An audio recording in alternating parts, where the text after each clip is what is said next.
Salutare domnilor și bine v-am găsit la un nou daily vlog. Astăzi ne-am decis să facem pentru voi un nou daily vlog cu noua cameră pentru a proba și a vedea cum se aude sunetul, cum se văd culorile, cum se vede imaginea. De aceea am ieșit să fac acest intro pe unde este un trafic mai aglomerat, pentru că vreau să văd cum se aude microfonul, fiind gălăgia asta de ambient, de fundal. Ok, astăzi este vineri, tocmai am ieșit de la tuns, mă duc acasă, de fapt mă duc la mașină să iau prima masă pentru că o am cu mine că sunt rupt de foame, după care mergem acasă, pregătim mesele viitoare și astăzi vă vom arăta un antrenament de fessier al lui Iubi și un antrenament de femoral cu biceps. Ok, ca să vă arăt și masa pe care o am aici, după cum v-am zis, am masa cu mine în mașină. Aici am 40 de grame de orez, 180 de grame de piept cântărit după gătire și 50 de grame de brocoli. Este masa cu numărul 2, mai am o masă până la antrenament și îi băgăm tare astăzi pentru că îmi place foarte mult să antrenez femoralul. Cred că mi-a venit și o pereche de pantaloni super tari, așa că va fi o zi interesantă. Nu mai pierdem timpul, domnilor, sper că imaginea să fie ok și ne vedem de acasă. Ok, domnilor, după cum v-am promis, am ajuns acasă și vă arătăm masa dinainte de antrenamentul de femoral și fessier. Dar între timp a intervenit o problemă, după cum bine știți, noi avem o pisicuță pe balcon, care nu este a noastră, dar vine aici, îi dăm mâncare, apă. Și prima dată am crezut că este balonată, iar acum gluma s-a îngroșat, cred că astăzi o să fete. Mi-au una pe balcon, dar i-am pus acolo o cușcă, i-am pus apă, i-am pus... cum se cheamă? Așternut proaspăt, pentru că voia să intre să nască fete sub pat și nu este ok, pentru că avem și noi două pisici și ar fi o hărmălaie super, iar după estimările mele și după burta pe care are, face minim 4 puișori, așa că stați cu ochii pe vloguri, pentru că în câteva luni o să am puișori de dat. Ei bine, domnilor, am pregătit înainte de antrenament niște brocoli cu orez fiert și cu piept de pui. Cam așa arată, exact ca masa precedentă. Iubi e și ea prezentă. La tine este masa numărul 2, nu? Da. Bun. Păpăm, ne facem tot ce avem de făcut și ne vedem de pe traseu. Spui tu ceva? Cu P? Power. Bun. Ok, domnilor, am ajuns într-un final la sală. Acum Iubi își bea cafeaua, eu am băut pre-workout-ul, o cupă de Fury și vom începe antrenamentul în forță. Iubi are fessier cu femoral, eu am gambe, femoral și biceps. Să știți că în antrenamentul bicepsului femoral intră mai mulți mușchi, intră semitendinos, semimembranos, femoralul, iar acest mușchi se cheamă ischiogambier. Este o grupă musculară pe care mulți nu prea o lucrează sau nu prea pun accent, dar să știți că atunci când ne întoarcem cu spatele la concursuri, această grupă face diferența, partea din spate în general, începând de la glutei, de la adductori, de la femoral sau ischiogambier, cum vreți să spuneți, gambe și așa mai departe. Nu mai pierdem timpul, băgăm încălzire și începem antrenamentul în forță. Ok, domnilor, haideți să trecem la primul exercițiu. După cum bine știți, atât la antrenamentul quadricepsului cât și la antrenamentul de femoral.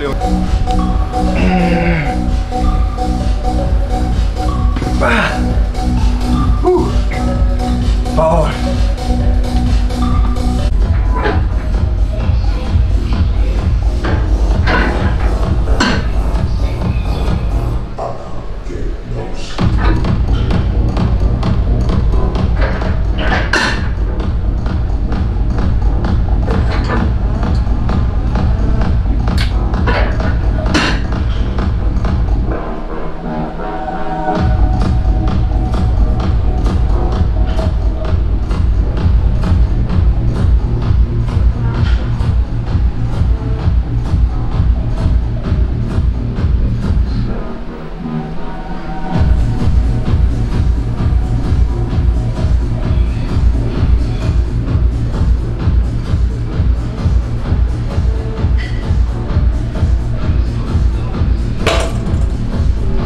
Ok, după cum ați văzut, am început cu gambele. Iubi a început deja să lucreze pentru fesier. Acolo a lucrat aductor și abductor.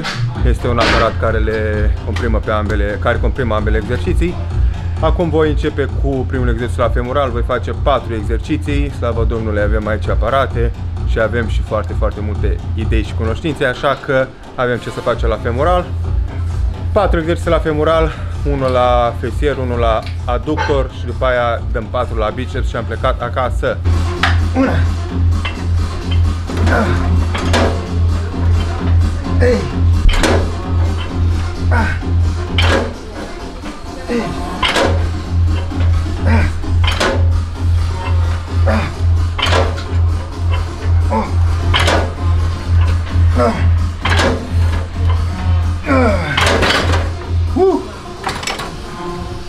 Power.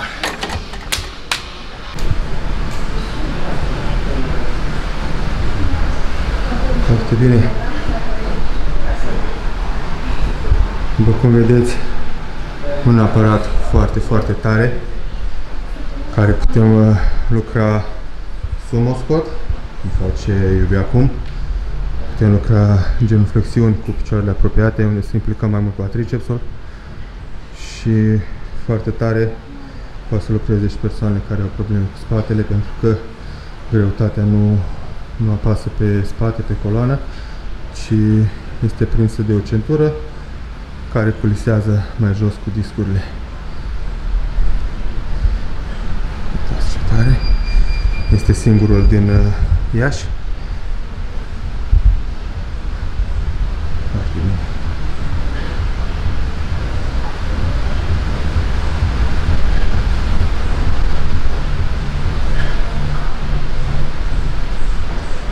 Iar în partea dreaptă, cu roșu, aveți monoliftul pentru genuflexiuni, care este singurul din România.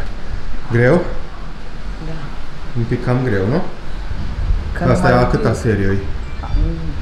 Prima de lucru, oricum. Prima serie de lucru. Da. Bun. Mai bag vreo 2, cu mai multe greutăți. Chiar acum. Scor. Uitați un mic detaliu. Cred că doar aici sunt discuri cât nu are o sală întreagă. Deci numai jos acolo. Avem vreo 500 de kilograme numai jos acolo. Toate calibrate la miligram Eleiko.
Asta să vedem cât de compare.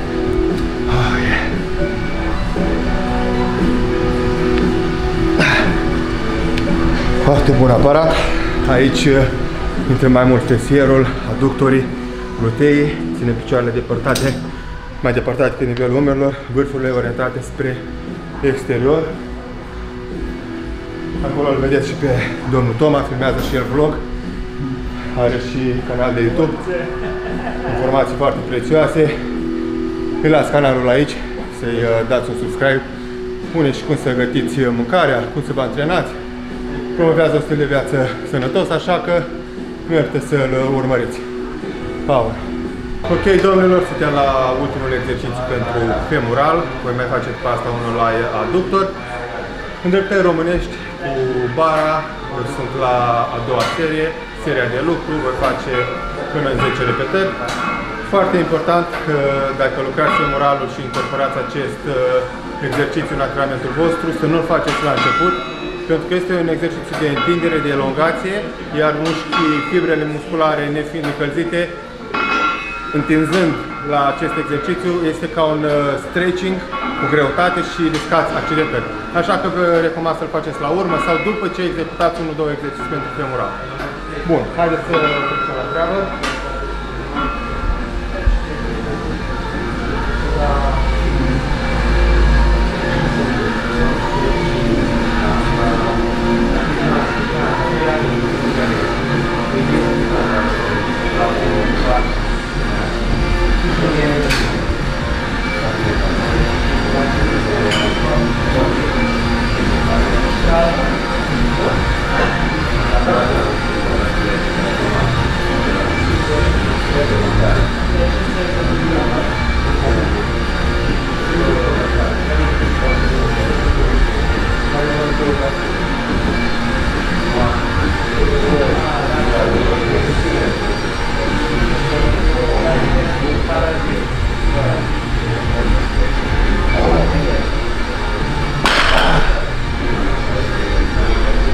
Cred că am făcut mai mult de 10.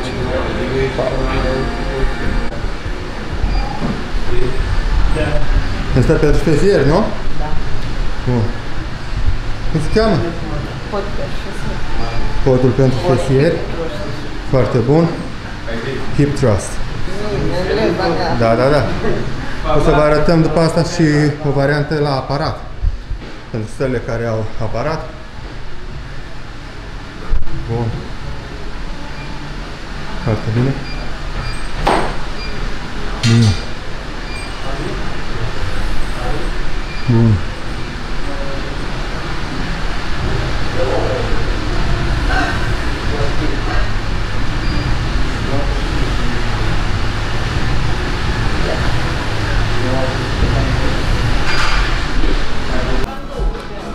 Ok, am trecut la antrenamentul de biceps, am făcut flexii cu ganterele, dar nu le-am mai filmat pentru că iubi era în partea cealaltă la femural. Acum am vrut să filmez acest exercițiu pentru că este mai special. Flexii cu ganterele știți cu toți să facem. Drag curl, luăm bara. Această bară este și una foarte, foarte tare, dar puteți să faceți și cu o bară Z sau cu o bară dreaptă. Aceasta imită podul palmei. Prindem frumos bara. Pac. Da? Ne apropiem de scripete. Tragem cotul în spate, umerii pe spate, privirea în față și ridicăm antebrațul ducând cotul în spate. Bara pe lângă corp, ridică. Și strângem bicepsul cât de mult putem.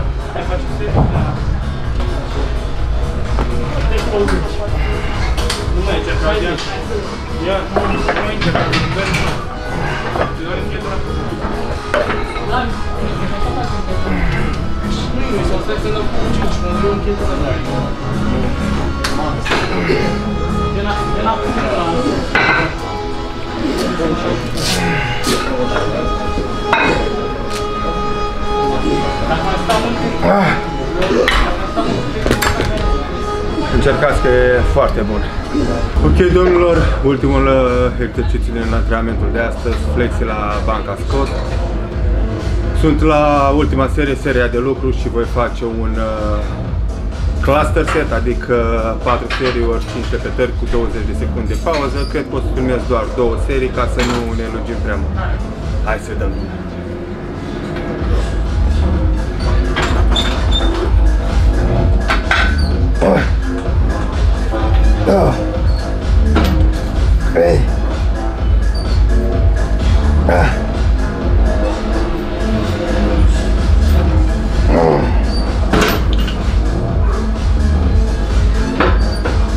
Foarte important la exercițiul acesta să nu întindem antebrațul și brațul de tot, să păstrăm puțin flexat brațul pentru că o să cadă toată tensiunea pe articulația cotului. Pierdem și din tensiune și nu ne dorim asta. Nu știu dacă au trecut 20 de secunde, dar hai să-i dăm tare.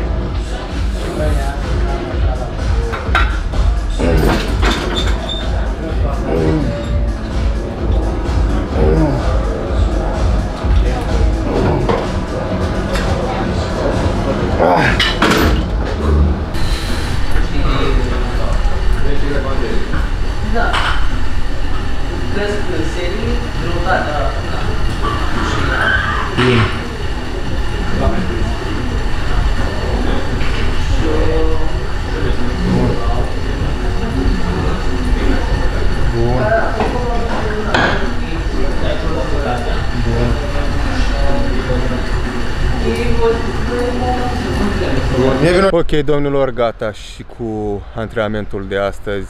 A fost un antrenament foarte bun.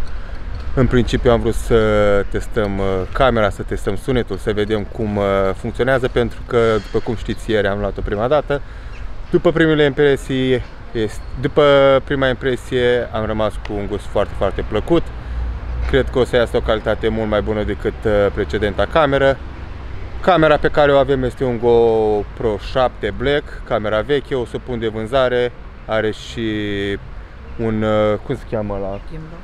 Un fel de gimbal, numai pe ăla am dat vreo 300 de lei, o să pun de vânzare cu totul, tot cu acel accesoriu, să pun 1000 de lei. Cine vrea să cumpere știe unde mă găsește, dar o să pun eu și pe OLX.